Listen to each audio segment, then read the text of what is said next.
Babalik kami mamayang gabi para makita ulit sila kasi lilipad din ng napakarami before mag-sunset. Kaya alas 4 na ng hapon, dapat nandito na kami.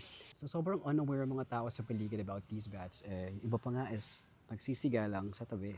Parang, I'm not even sure if that's healthy or helpful para sa mga critically endangered na mga hayop na to. So ganito sila kalapit mula sa akin. From this house, I can zoom in and legit, like that's them.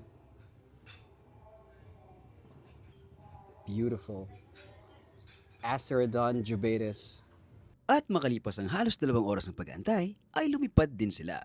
Napansin namin na 2 waves ang paglipad. Ang una, pumunta sa direksyon ng Mount Hibok-Hibok. Ang ikalawa naman ay pumunta sa kabilang direksyon.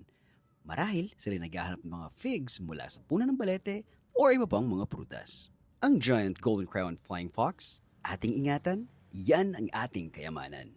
Ngayon, alam mo na. See you ulit bukas. Bye!